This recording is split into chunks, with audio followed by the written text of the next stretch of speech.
Como a gente teve a oportunidade de ver na nossa última aula, a figura de Napoleão Bonaparte, ela surge no final aí do período de, digamos, de confusão, de desordem que você tem dentro do momento da Revolução Francesa.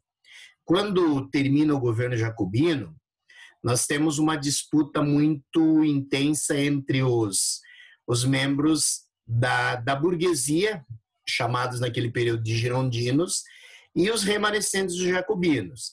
Isso leva a uma grande instabilidade política.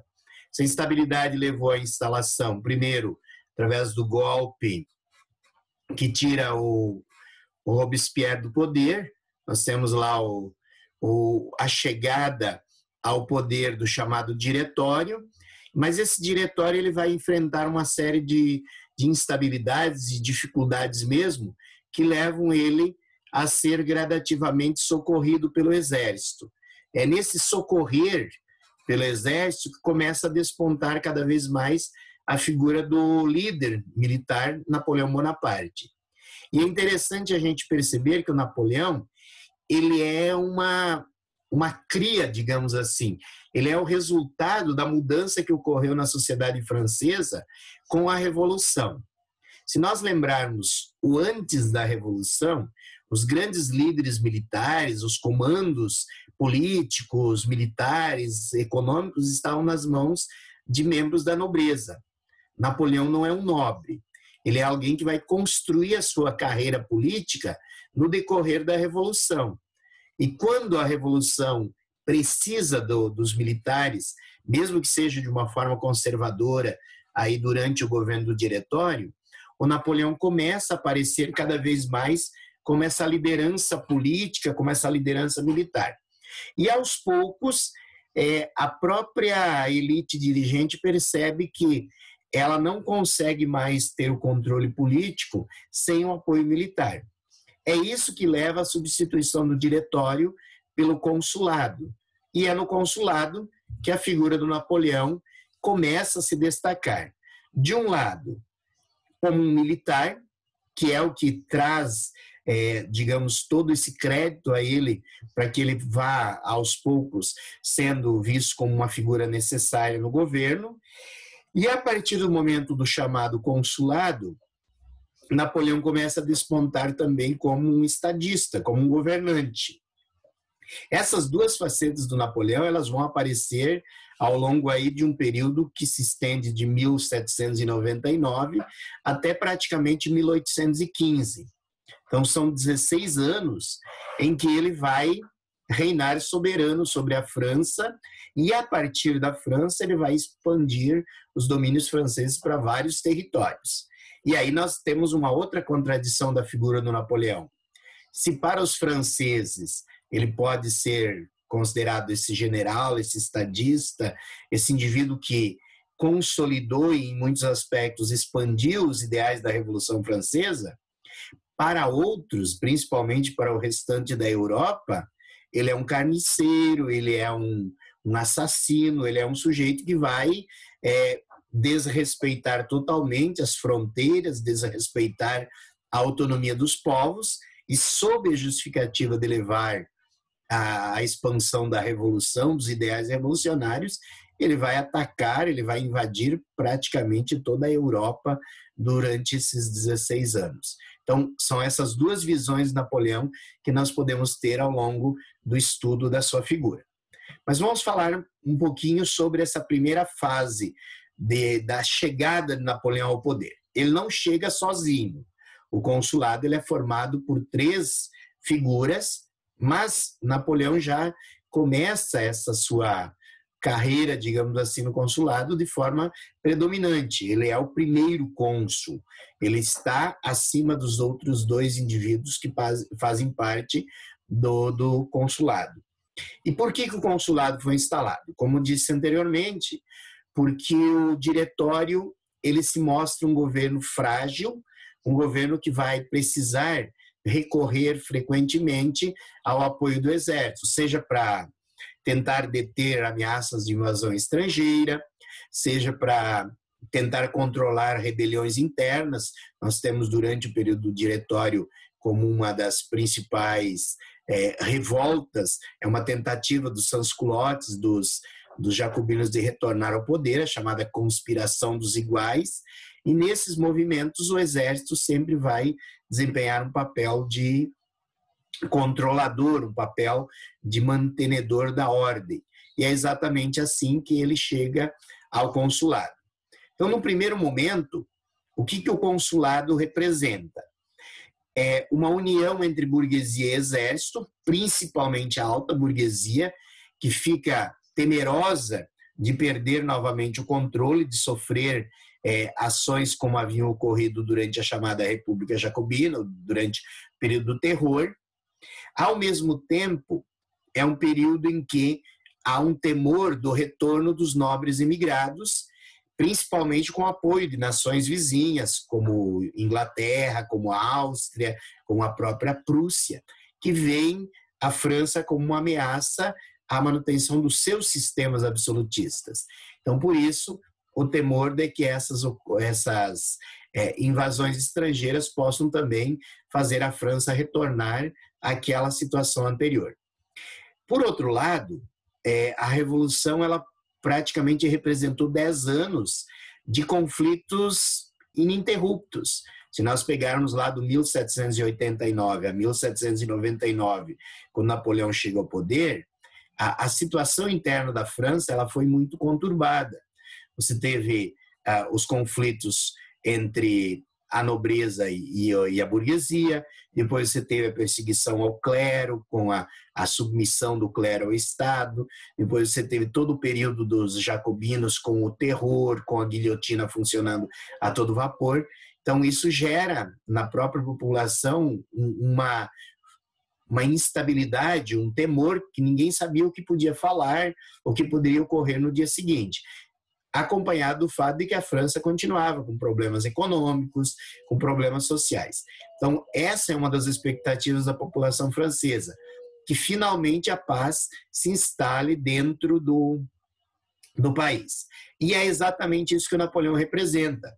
Ao criar um governo centralizado, forte nas suas mãos, ele vai, de um lado, atender aos anseios da alta burguesia que quer essa ordem para desenvolver as suas atividades, e, ao mesmo tempo, ele vai conter aquelas rebeliões mais populares, lideradas principalmente pelos jacobinos, e também vai começar a gerar uma resistência maior aos invasores estrangeiros que tentam retomar os privilégios da monarquia. Dessa forma, começa aí bem forte, bem organizado o movimento conhecido como consulado. E o que faz Napoleão se consolidar cada vez mais no poder? Primeiro, a sua capacidade de liderança. Independente dos seus, digamos, defeitos, ele era uma figura com um enorme carisma popular. Ele conseguia convencer as pessoas daquilo que ele estava falando, ele conseguia ser convincente mesmo nas suas atitudes. Então, essa sua liderança, junto a uma fama de ser um excelente estrategista militar, e essas estratégias ele já tinha demonstrado em batalha em vários momentos anteriores, então tudo isso leva à sua consolidação como uma liderança. Por outro lado, já falei isso no início, ele tem uma circunstância histórica interessante. Ele nasce dentro de um contexto de que o nascimento, que era o privilégio que se dava nos momentos anteriores, é substituído pela capacidade. Então, ele está num momento histórico em que essa habilidade pessoal, essa liderança dele, encontra terreno fértil para ela se desenvolver. O que ele faz a partir do momento que ele chega ao poder? Ele percebe que a revolução não havia se consolidado na França. A França continuava com instabilidade econômica, com muitos problemas sociais, não conseguia chegar a um mesmo patamar que as nações vizinhas, principalmente a Inglaterra, em termos de desenvolvimento da indústria, e ele percebe que há necessidade de estabelecer alguns requisitos, algumas regras na sociedade para tornar isso possível. A primeira medida pode-se até questionar um pouquinho, no sentido de que ele vai se impor de forma autoritária. Então, quem discorda dele sofre perseguições, a imprensa passa a ser controlada, mas, por outro lado, ele consolida algumas medidas da época dos jacobinos, como a distribuição de terras, ou a garantia de que essas terras pertencerão aos trabalhadores rurais. Ao mesmo tempo, ele vai garantir a questão da propriedade privada através da elaboração do Código Napoleônico. O que é o Código Napoleônico, ou Código Civil? É basicamente uma garantia de que os direitos à propriedade serão respeitados durante o período napoleônico. Dessa forma, ele dá uma segurança jurídica que não existia nos períodos anteriores. Junto com isso, ele toma medidas importantes no aspecto econômico. Ele passa a estabelecer uma única moeda para a França, garantida pelo governo, né? Cria a moeda conhecida como franco, que predominou na França até a França substituí-la pelo euro. Então, dá uma ideia da longevidade dessa moeda. O mesmo ocorre com relação à confecção dessa moeda, né? Não era qualquer um que podia fabricar dinheiro, ele cria o Banco da França para que esse banco garanta o valor da moeda. E a partir disso, então, ele vai dar uma estabilidade, tanto na economia quanto na ordem social. Junto com isso, começa a criar os chamados liceus ou colégios para incentivar, de uma forma geral, a educação na França. Qual é o pensamento? Se você quer desenvolver, chegar ao patamar, por exemplo, de uma Inglaterra, você precisa ter uma população com condições, com habilidades para trabalhar exatamente no processo de transformação. E aí a educação é importante. Outro aspecto que destaca o período napoleônico é exatamente o seu expansionismo. E como é que se dá o expansionismo nesse período? Principalmente pela força militar. Então, o que faz o Napoleão? Em primeiro lugar, ele organiza um exército que surpreende as outras nações europeias. Ele tira um pouco daquele glamour dos exércitos, com todas aquelas uniformes, ordem, marchas todas organizadas, e ele passa a criar um exército extremamente leve, um exército com uma mobilidade fabulosa naquele período. Então, ao invés do exército ter que marchar todo ordenado, com os comboios de mantimentos, de reservas de armas, o Napoleão praticamente transforma cada soldado num elemento autônomo dentro do exército, que leva a sua ração, suas munições para um curto período. E isso torna esse exército extremamente rápido, o que surpreende os adversários e faz com que, aos poucos, a expansão militar francesa tome o controle de grande parte da Europa. Porém, mesmo com toda essa eficiência militar, o Napoleão continua tendo um grande adversário, que é a Inglaterra. A Inglaterra é a grande potência econômica do finalzinho do século XVIII, início do século XIX, tanto pela sua indústria quanto pela sua capacidade naval, e é exatamente nesse aspecto que a França fracassa todas as vezes que tenta enfrentar a Inglaterra. Mesmo antes de subir ao poder, lá em 1799, o Napoleão estava no Egito, tentando avançar sobre a Índia. E a sua força militar é derrotada quando vai tentar cruzar ali o Mar Vermelho para chegar à Índia. Mesmo com essa derrota, Napoleão volta à França e toma o poder. Mas agora, depois de consolidar praticamente seu domínio sobre o continente europeu, ele quer também acabar com o poderio tanto econômico quanto militar da Inglaterra. E ele tenta invadir o território inglês. Vocês devem recordar que uma das primeiras atividades que eu deixei para vocês ao final das aulas presenciais foi um trabalho ou sobre a Batalha de Trafalgar ou sobre o Waterloo. Grande parte fez sobre a Batalha de Trafalgar. E aí vocês puderam ver que, por mais eficiente que o exército francês fosse em terra, ele não fazia frente aos ingleses no mar. Após a derrota na Batalha de Trafalgar, Napoleão muda a estratégia no sentido de tentar sufocar economicamente a Inglaterra. Então, o que é o bloqueio continental? O bloqueio continental é uma tentativa por parte da França de isolar a Inglaterra, de não permitir que as outras nações europeias comprassem ou vendessem qualquer produto para a Inglaterra, que nessa concepção Napoleão acreditava geraria uma crise interna na Inglaterra que abriria espaço para a sua invasão do território.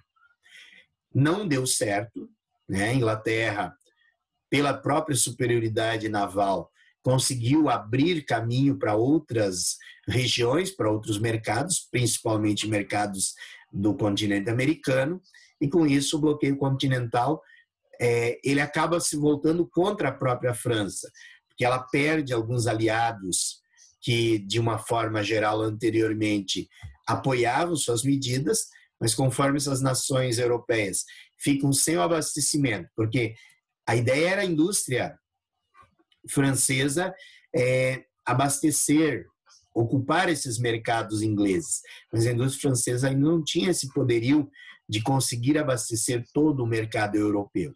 E, ao mesmo tempo, a França, como produtora de grande parte das matérias-primas que essas outras nações exportavam para a Inglaterra, não absorvia essas matérias-primas, o que gera crises e insatisfações dentro das outras nações europeias. E, com isso, começam rapidamente as desobediências ao bloqueio. Nós, até como resultado de uma colonização portuguesa, normalmente conhecemos melhor a reação portuguesa, né? A desobediência de Portugal ao bloqueio, que leva à invasão de Portugal pela França e a famosa fuga da família real portuguesa para o Brasil, lá no final de 1807, início de 1808. Mas Portugal não é o único país a não obedecer. Antes disso, até por algumas atitudes, a Espanha já havia tido seu território invadido pelos franceses, e várias outras nações, de uma forma clandestina, né, através do contrabando, também desobedeciam algumas normas do bloqueio continental e estabeleciam comércio com a Inglaterra.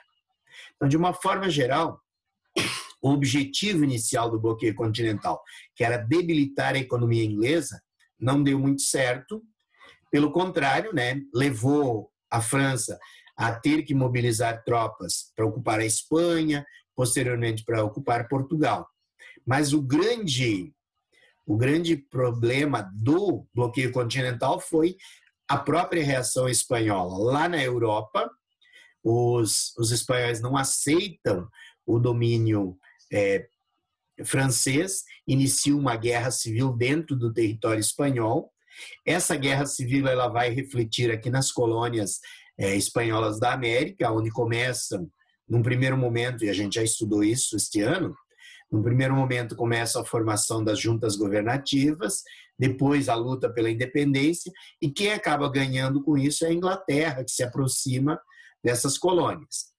Além disso, lá na Europa nós temos principalmente a reação do Império Russo, né? Quando o Império Russo resolve desobedecer as limitações do bloqueio continental, aí nós vamos perceber que o poderio napoleônico não é tão invencível assim, né? Ele até cumpre aquilo que ele havia prometido, que quem não obedecesse a sua determinação teria seu território invadido. Então nós tivemos, como já foi falado, a ocupação da França, da Espanha, né, pelos franceses, a ocupação de Portugal, mas é quando tem que atravessar a Europa, lembrando que para atravessar, Napoleão tem que percorrer 2 territórios hostis, o território da Prússia, depois chamado de Alemanha, e o Império Austríaco. E quando chega ao território russo, vai enfrentar uma resistência inesperada, né? Então, é exatamente essa questão que vai levar à decadência primeiro militar e depois política do Napoleão. Então, por quê? O que leva a essa reação? No primeiro momento parece, nossa, Napoleão foi um grande estrategista, um grande militar, sem dúvida. Transformou a França na grande potência europeia do início do século XIX, também. Mas isso teve um custo, teve um preço. Para os franceses, são milhares de soldados que morrem durante as campanhas napoleônicas. Dentro da França, ou você concordava com Napoleão, ou você era perseguido, você era censurado. A educação estava sob o controle napoleônico, tudo bem. Melhorou o índice de formação da população? Melhorou. Também uma outra estratégia que Napoleão utiliza no período é a questão da religião católica. Lembre-se que durante a Revolução você elimina a religião, principalmente no período jacobino, você chega até a mudar o calendário para que não se fale do calendário cristão. Você cria lá novas denominações para os meses, o termidor, o brumário, o frimário e assim por diante. Quer dizer, são 12 nomes diferentes para os meses para mostrar que você não tem mais nada a ver com o calendário anterior, com os tempos anteriores. Napoleão, ao assumir o poder, ele muda esse contexto. Ele simplesmente vai substituir o processo de digamos, abandono da religião pela retomada do catolicismo. Só que ele faz isso colocando a igreja a serviço do Estado. Até hoje, costuma-se colocar como um fato marcante que Napoleão convida o Papa para sua coroação, mas no momento de ser coroado imperador, ele tira a coroa das mãos do Papa e ele próprio se coloca a coroa na cabeça, dando a entender que ele não deve seu trono a ninguém, nem ao Papa. Mas, de uma maneira geral, como é que se usou a religião nesse período? A grande maioria da população francesa continuava sendo católica. Então, o Napoleão submete a igreja ao Estado. Ele passa a pagar salários dos padres, ele passa a ter o direito de indicar os bispos, mesmo eles sendo nomeados pelo Papa, mas eles são indicados pelo Napoleão. Então, dessa forma, ele passa a usar a própria religião também como uma ferramenta de consolidação do poder. Já comentamos alguns outros aspectos aí de reação. O exemplo mais marcante de uma reação interna acontece na Espanha, com a Guerra Civil. Os espanhóis não aceitam que Napoleão imponha no trono espanhol o seu irmão, José Bonaparte, lutam para retomar o controle e restabelecer a antiga monarquia espanhola, e principalmente a questão da reação russa. Quando a Rússia fura o bloqueio continental, você passa a ter, então, efetivamente, uma nova guerra que vai levar os franceses a se encaminharem para o território russo e, a partir disso, vão promover aí uma luta meio que desigual. Desigual por quê? Porque apesar do Napoleão levar 600 mil soldados à Rússia, os russos não vão enfrentar esse exército. Vão atraí-lo cada vez mais para o seu território, usando as famosas táticas da terra arrasada, né? Queimando praticamente tudo que deixavam para trás, cidades, plantações, destruindo poços, matando o gado que não podiam levar. E com isso, o exército francês tem que abandonar aquela sua estratégia de velocidade, de rapidez. O exército passa a ser obrigado a esperar os comboios de alimentos e, com isso, a marcha vai se tornar bem mais lenta, vai dar tempo aos russos de se protegerem. Junto com isso, você tem a questão do inverno. Quando essa campanha vai se estendendo muito mais tempo do que era esperado, o exército francês acaba vítima de uma armadilha, que é o inverno russo. E depois de esperar por muito tempo para conseguir enfrentar os russos e não conseguindo, Napoleão ordena a retirada. Só que aí os russos resolvem lutar da sua maneira, né? E acabam praticamente exterminando, eliminando o exército francês. Alguns números citam que Napoleão, dos seus 600 mil soldados, trouxe de volta da Rússia menos de 60 mil, ou seja, cerca de 10% do exército. E isso gera um momento de euforia por parte dos inimigos da França. O que fazem os inimigos da França?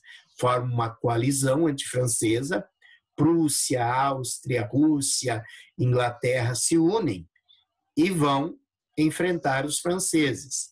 Essa batalha é conhecida como a Batalha de Leipzig, ou a Batalha das Nações, ocorre em 1814. As tropas napoleônicas são derrotadas e Paris é cercada pelos exércitos inimigos. Napoleão recebe um ultimato: ou ele abdica do trono, ou Paris será invadida. Então, o que vai acontecer? Os membros da sociedade francesa pressionam Napoleão, ele acaba renunciando e é exilado na ilha de Elba. A ilha de Elba fica ali no mar Mediterrâneo, próxima à costa da França. Napoleão pode levar junto sua guarda pessoal, mantém alguns privilégios, mas é confinado nessa ilha. Porém, enquanto Napoleão vai para a ilha, o que acontece na França? Restabelece a monarquia dos Bourbons, um irmão do Luís XVI, assume o poder com o título de Luís XVIII e tenta restabelecer uma série de medidas do período absolutista. Isso vai gerar uma insatisfação muito grande por parte da população francesa e vai abrir caminho para que o Napoleão volte ao poder. Então, Napoleão consegue fugir da ilha de Elba e dá início àquela que seria a última fase do seu governo, chamado governo dos 100 dias. Napoleão é recebido como herói, mas já não tem mais a mesma máquina de guerra, digamos assim, que ele tinha anteriormente. Mesmo assim, ele tenta impor aos seus antigos adversários uma nova campanha militar. Mas essa nova campanha acaba redundando num grande fracasso. Napoleão é derrotado na célebre Batalha de Waterloo, e após a Batalha de Waterloo, ele não ganha mais a opção de se exilar. Ele é feito prisioneiro pelos ingleses e levado para ser exilado numa ilha no litoral africano, chamada Ilha de Santa Helena. E lá permanece por 6 anos até a sua morte em 1821. Logo após a primeira derrota de Napoleão, lá em 1814, as nações vencedoras haviam se reunido no chamado Congresso de Viena. O que esse congresso pretendia? Basicamente, restaurar o absolutismo e, principalmente, refazer o mapa da Europa, dividindo os territórios entre os vencedores, tentando criar uma espécie de equilíbrio europeu. Esse equilíbrio ele não foi alcançado, obviamente, porque a Inglaterra ela vivia um processo bem diferente das demais nações. Só para ilustrar um pouquinho aquilo que nós acabamos de falar, esse local aqui, que nós vemos nessa primeira imagem, essa colina ela foi construída com terra do campo de batalha da Batalha de Waterloo. Então, essa é uma planície, atualmente naquilo que é a Bélgica, e essa planície ela foi cavada, vamos dizer assim, amontoaram a terra dela e construíram uma colina, uma verdadeira montanha, para celebrar a derrota de Napoleão em Waterloo. Segunda imagem, no globo a gente vê esse círculo vermelho, é a localização da ilha de Santa Helena. Por que essa ilha foi escolhida? Logo abaixo a gente vê um pouquinho do relevo dessa ilha. Era um local que você praticamente só chegava nos pontos controlados pelos ingleses. E segundo, era uma ilha totalmente fora das rotas de navegação. Navegava-se costeando o litoral africano ou costeando-se o litoral norte-americano. A ilha de Santa Helena estava bem fora, então, quer dizer, o risco de alguém ir até lá para tentar libertar Napoleão era muito reduzido. Daí porque essa ilha foi escolhida por parte dos ingleses para manter Napoleão lá. E realmente ele fica nesse local até sua morte. Só concluindo, então, o que o Congresso de Viena representou em relação à Revolução Francesa e em relação ao período napoleônico. As principais potências da época, a Inglaterra, a Áustria, a Prússia e a Rússia, elas pretendiam manter o sistema absolutista como sistema de governo. Por isso, elas vão alegar um tal de princípio da legitimidade e, com isso, restauram os absolutismos. É o fato que leva Dom João VI a ser convidado a retornar a Portugal, é o fato que leva a antiga dinastia espanhola a retomar o trono da Espanha, é o fato que leva os Bourbons a voltarem ao trono da França, é o fato que faz com que a Itália e a Alemanha caiam sob o domínio da Áustria e da Prússia. Por quê? Porque os antigos soberanos ou as antigas casas reais assumem novamente o controle desses países. Por outro lado, visando evitar que futuramente ocorresse um novo processo napoleônico, um novo processo revolucionário como o da França, algumas nações formam, durante o Congresso de Viena, uma aliança militar conhecida como Santa Aliança. Essa Santa Aliança ela não dá muito certo porque a Inglaterra se recusa a fazer parte dela. Basicamente, o que queria essa Santa Aliança? Evitar as independências na América Espanhola e na América Portuguesa e evitar revoluções liberais dentro da Europa.